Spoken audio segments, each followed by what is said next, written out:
The top stories tonight in Y News. President Ferdinand Marcos Jr. reports outcomes of his foreign trip since his assumption of office, assures some of the investment deals have started to materialize.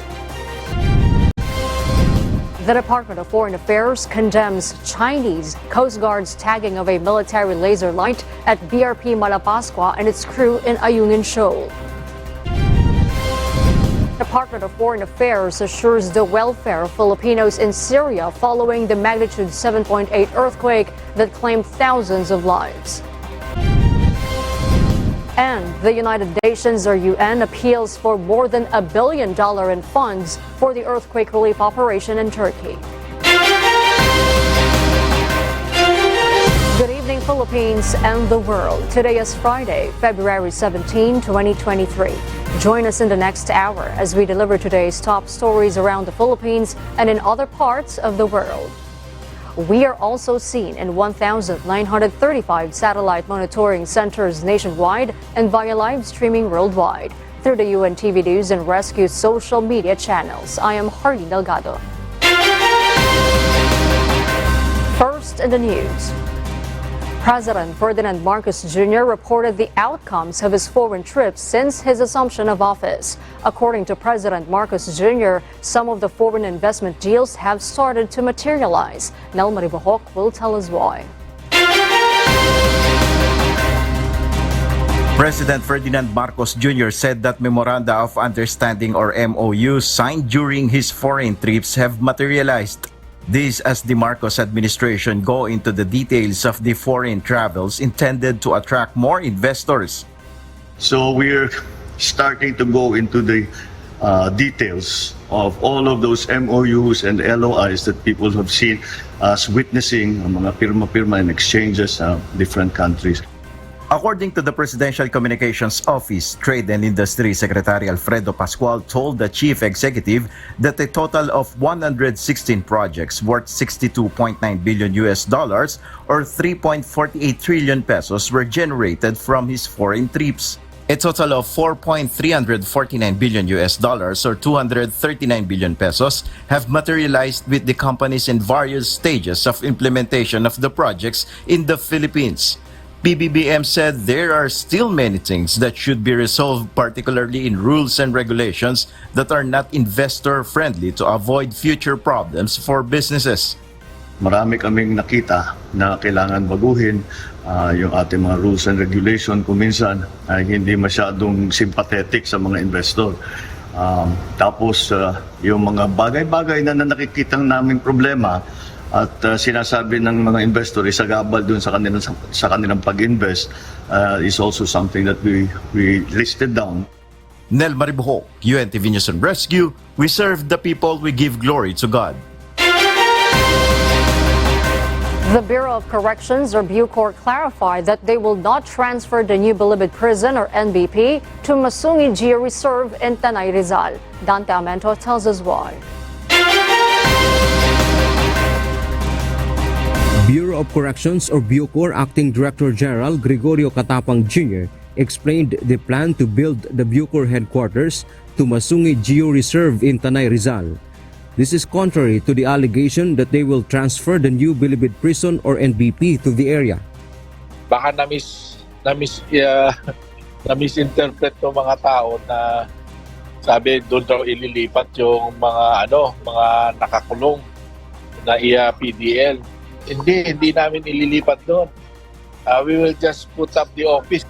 The Bucor acting chief also clarified that they have a land title of the property in Rizal where they are going to put up the facility. Merong in-issue na sa amin ng transfer certificate title. So may tax declaration na rin. So hindi namin pwedeng hindi asikasuhin. Baka makasuhan kami. The Masungi Geo Reserve Foundation has expressed concern about the negative effect of construction on the preservation of the area. But Katapang added they are pro-environment and will help the preservation of Masungi. That's 270 hectares. Maraming magagawa dyan na makakatulong sa food security at pagkain ng mga PDL. Baka pwede rin kaming gumawang processing food dyan. magtanim kami, then i-process namin yung mga produce namin. So we will help in the environment, the preservation of the environment of Tanay. Meanwhile, the Masungi Geo Reserve Foundation hopes to sit down with the Department of Environment and Natural Resources or DNR and the Department of Justice or DOJ to discuss some issues over the issue of construction in the area. We'd like to call on Secretary Boying, the leadership of Bucor, Secretary Loizaga, even President Marcos, to be honest, kasi this is already ridiculous. We're coming from the cancellation of Aquaria and then all of a sudden biglang merong ganitong nangyayari sa lugar. Dante Amento, UNTV, News and Rescue. We serve the people. We give glory to God. The Department of Foreign Affairs condemned the acts of the Chinese Coast Guard in pointing the military laser light at BRP Malapascua and its crew. DFA spokesperson Teresita Daza says it is not only dangerous but also threatening. Leia Ilagan will tell us why. The Department of Foreign Affairs o DFA accused China of destabilizing the peace and security in the West Philippine Sea or WPS. This is after the incident of pointing the laser light at the Philippine vessel that caused a temporary blindness to some of the crew of BRP Malapascua. Kaya nga po, we're calling on China to cease and restrain from this action kasi hindi lang po ito damaging, this dangerous, it is also destabilizing in terms of the peace and stability in the region. DFA spokesperson Teresita Daza said the action of the Chinese Coast Guard is not only dangerous and threatening but also illegal. So importante kung malaman, hindi ito legal, hindi ito restrained, hindi ito professional. It is violative of existing laws, both in UNCLOS as well as in terms of navigation. And we hope that this does not continue or is not repeated. Ambassador Daza also said China should stop its harassment and intimidation if they want to maintain a good relationship with the Philippines. We've been always open to engagement. In fact po, yung foreign policy trust ng administrasyon ng presidente po ay to be friends to all and enemies to none. Pero pag ang teritoryo nyo at yung vessels nyo at saka yung crew na are placed in danger, when for example our fisher folks cannot actually fish in the waters, iba naman hong usapan yan. The DFA has already filed a diplomatic protest against China in connection with the laser pointing incident. Leia Ilagan, UNTV, News and Rescue. We serve the people. We give glory to God. Chinese ambassador to the Philippines, Wang Xilian, expressed interest to have a separate direct line between the defense agencies of Beijing and Manila amid growing tensions after the Chinese Coast Guard or CCG pointed an alleged military laser light at the Philippine Coast Guard vessel BRP Malapascua in Ayungin Shoal last February 6. The ambassador made the statement last Friday after the activation of the communication line established by Beijing between the Department of Foreign Affairs or DFA and the Chinese Foreign Ministry as a result of the state visit to China of President Ferdinand Marcos Jr. In a media briefing, Huang shares that China has been exploring new communication strategies and mechanisms between the two countries, including defense establishments. Huang also urged both parties to have friendly consultations and instead refrain from hyping up an issue that is the BRP Malapascua lasing incident. Meanwhile, the ambassador has maintained that the equipment used during the laser incident was not a military-grade laser, which does not inflict any damage to a person or goods. Huang also shared that both sides have shown the good intention to avoid such incident from happening again, adding that the CCG already reached out to the PCG about the issue. The Philippine Coast Guard assures fishermen of visibility and assistance in the West Philippine Sea. This is while the PCG strengthens their presence in the country's exclusive economic zone. Asher Kadapan Jr. explains why. The Philippine Coast Guard answers the directive of President Ferdinand Marcos Jr. by strengthening their presence and operations in the West Philippine Sea. This is to safeguard the country's interests and rights within the bounds of the United Nations Convention on the Law of the Sea amid maritime incidents involving foreign vessels. This is while protecting Filipino fishing vessels that are expected to greatly increase in the exclusive economic zone in March. Ang Coast Guard niyo po will be here, will stay here sa West Philippine Sea. We will continue to provide po assistance and our presence po. Safely makapangisda po yung ating mga fishermen dito po sa parte po ng ating bansa. With this, the PCG deployed BRP Teresa Magbanua MRRV 9701 to patrol in the vicinity waters of the West Philippine Sea. The Coast Guard have prepared measures to assist Filipino fishermen while ensuring their safety. Ilalapitan po namin sila and sinecheck po yung condition ng mga personnel, ng mga fishermen natin. Then we inform them na if meron po silang kailangan na assistance, tawagan lang po kami kasi meron naman we can be contracted to Channel 16 po dun sa Marine One Radio. Asher Kadapan Jr., UNTV News and Rescue. We serve the people, we give glory to God. Senator Ronald Bato de la Rosa is grateful for the filing of resolution in the House of Representatives expressing support to former President Rodrigo Duterte against the investigation and prosecution by the International Criminal Court or ICC. The senator thanked his colleagues in the lower house, especially to former President and now House Senior Deputy Speaker Gloria Macapagal Arroyo for spearheading the filing of the said resolution. However, the lawmaker says he cannot do the same in the Senate, saying it would be very self-serving on his part being a co-accused with Duterte before the ICC. It was under De La Rosa's stint as the first Philippine National Police Chief of the Duterte administration when the controversial Oplan Tokhang was launched.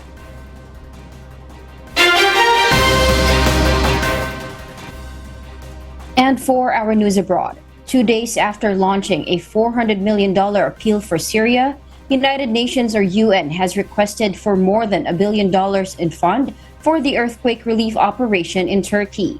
After UNAID Chief Martin Griffiths visited Turkey last week, he said that people have experienced unspeakable heartache and that we must stand with them in the darkest hour and ensure that they receive the support they need. Although rescue efforts have continued, the number of people rescued alive has dropped significantly.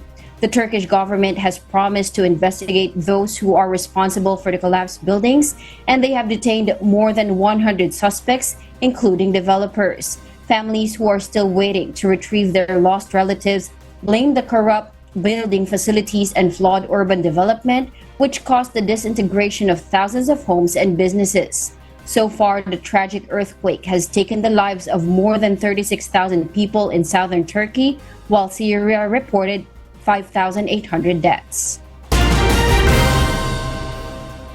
Nurses in England will set a new wave of strike as pay dispute escalates. From London, United Kingdom, here's Joanna Ochoa to tell us the details live. Yes, Joanna? Kath, the Royal College of Nursing or RCN in England announced its biggest industrial action where members at half of hospitals, mental health and community services will strike for 48 hours from March 1 to March 3. This after the government awarded nurses a 4.75% pay rise instead of the highly demanded 5% above inflation.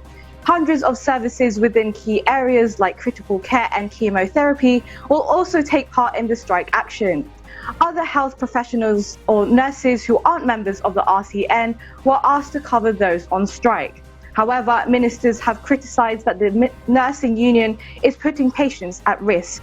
Steve Barclay, United Kingdom's Health Secretary, added that this will cause further disruption, although they are working closely with National Health Service or NHS England on future plans. Chief Executive of the NHS Confederation, Matthew Taylor, said that the NHS leaders are becoming more concerned about the increased waves of industrial action. Meanwhile, strikes have been suspended in Scotland and Wales, and there will be no strikes in Northern Ireland either. Kath? Thank you, Joanna Ochoa, reporting live from London, United Kingdom. We'll share more global stories with you later, but for now, back to you, Harleen. Thank you, Kath. Meanwhile, the Department of Foreign Affairs assures the welfare of Filipinos in Syria following the magnitude 7.8 earthquake that claimed thousands of lives. Meanwhile, the Philippine government is likely to extend cash donations to the war-torn country. This report will tell us why. The Philippine Embassy in Damascus has been reaching out to Filipinos in the earthquake-affected areas in Syria. Department of Foreign Affairs or GFA spokesperson Maria Teresita Daza says around 60 Filipinos are living in the affected areas in northern Syria. According to Daza, the Filipinos are doing well and assistance is being extended to them. She adds the 6-man team sent to the affected areas has been going around for their mission to help Filipino communities in the cities of Aleppo, Hama, Tartuos, and Latakia. There is no casualty, so they're being addressed. Some financial assistance is being given or relief is being given them. The DFA adds the Philippine government is still discussing the type of donation it will extend to Syria. Kasi each country has unique circumstance and unique needs. So there's a need for matching po. However, the Office of the Civil Defense said on Thursday, February 16, that the government is looking into extending a cash aid to the war-torn country. Actually, yung DFA is already waiting for the approval kasi ang intent is to send cash donation. So, inaantay lang natin yun. Harleen Delgado, UNTV News and Rescue. We serve the people. We give glory to God. The Land Transportation Authority said decision on fare hike petition for LRT1, LRT2, and MRT3 may be out by either March or April. This after the first public hearing conducted by the Rail Regulatory Unit this morning. JP Nunez will tell us why. Department of Transportation Undersecretary for Railways Cesar Chavez will review the findings on the public hearing for the fare hike petition for LRT Line 1, LRT Line 2, and MRT 3 conducted earlier today, February 17. He will make a review and make recommendation to Transportation Secretary Jaime Bautista 10 days after the hearing. The review will be based upon the appraisal of the Rail Regulatory Unit, which needs to have publication for 3 consecutive weeks. With the timeline of the process, Yusek Chavez said the decision on fare increase will be out until April this year. Ang tingin ko, end of March or April, may decision na yan. Mahaba na ang April siguro dyan.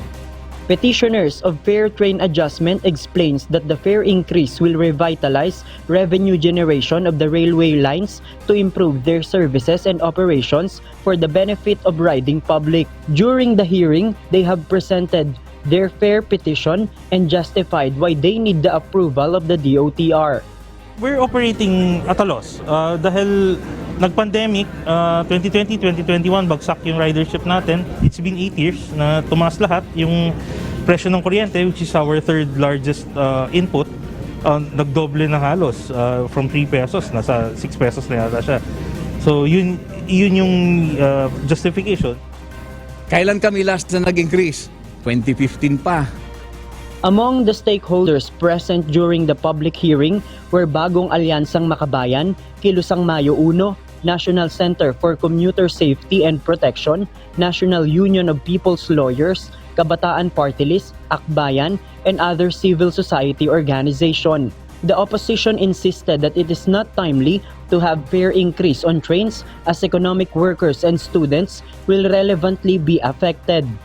Na hindi acceptable na magtaas ng pasahe ngayon. Dapat nga tinutulungan yung pasahero na i-subsidize yung pasahe nila, hindi yung pahihirapan yung pasahero sa pagtataas ng singil sa pasahe.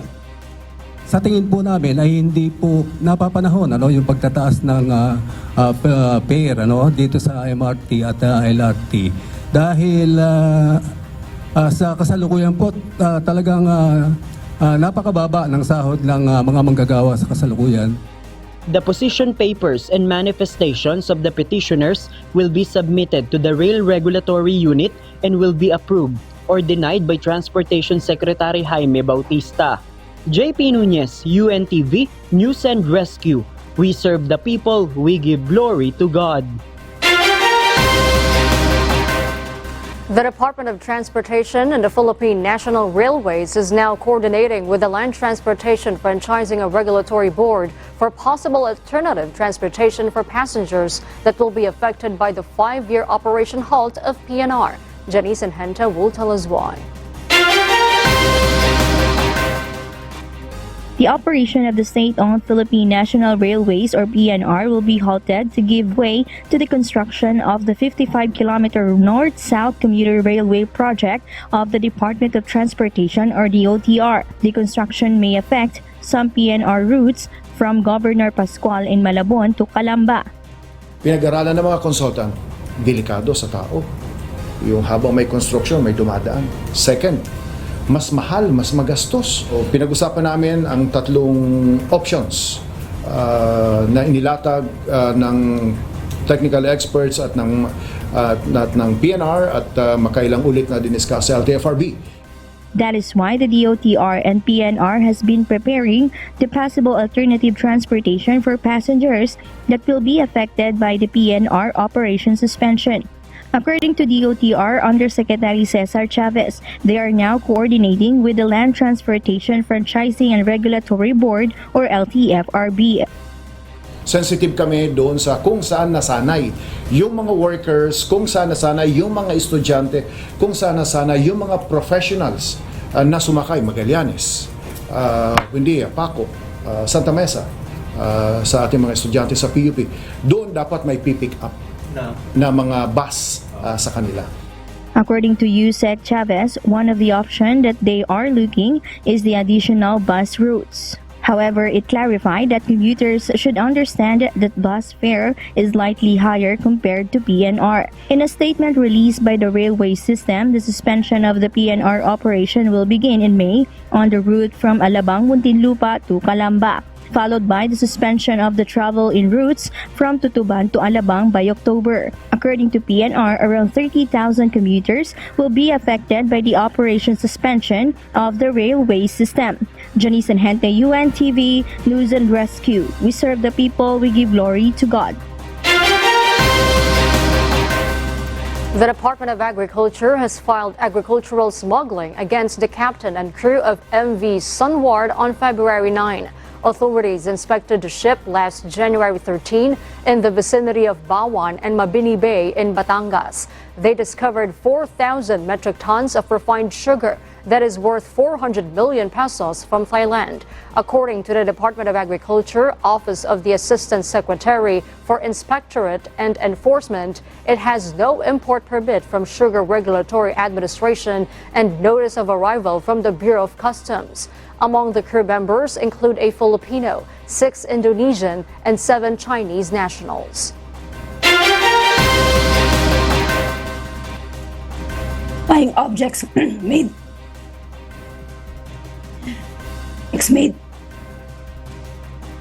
Flying objects made their way into North American skies over the past week, to which U.S. President Joe Biden declared to be harmless. Maria Latoza will tell us why.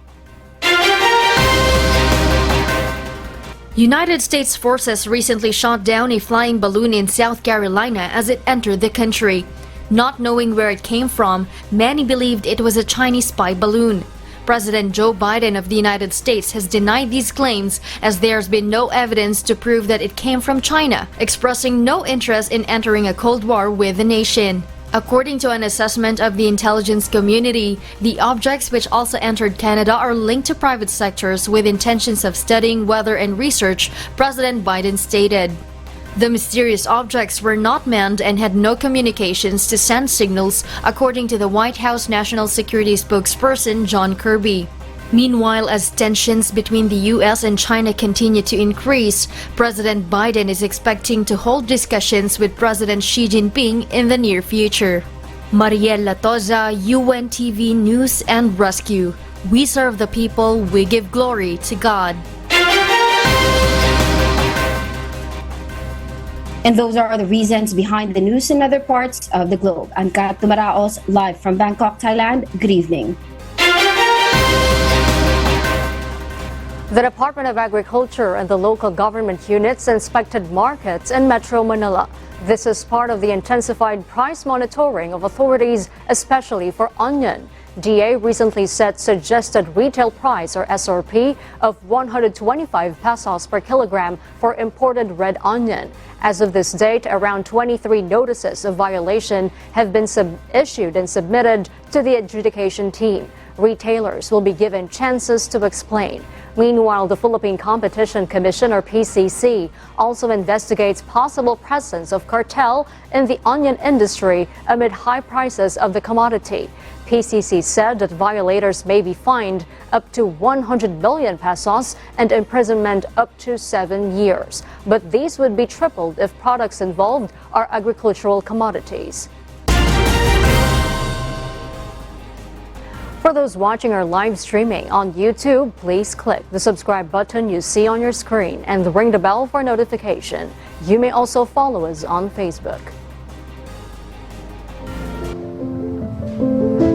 Our kasambahay, as the world faces these trying times amid the pandemic caused by coronavirus, we are inviting everyone to join the global prayer for humanity from Monday to Friday, 9:30 p.m. Philippine time through the social media accounts of Members Church of God International.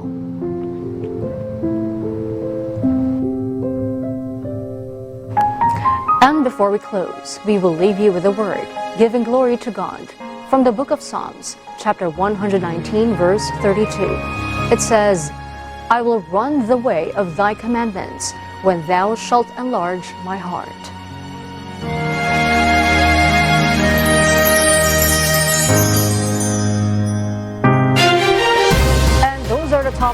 And those are the reasons behind the news, February 17, 2023. Reasons we deliver to you as they unfold. Because we need to know. We will always ask why. I am Hardin Delgado. We serve the people. We give glory to God.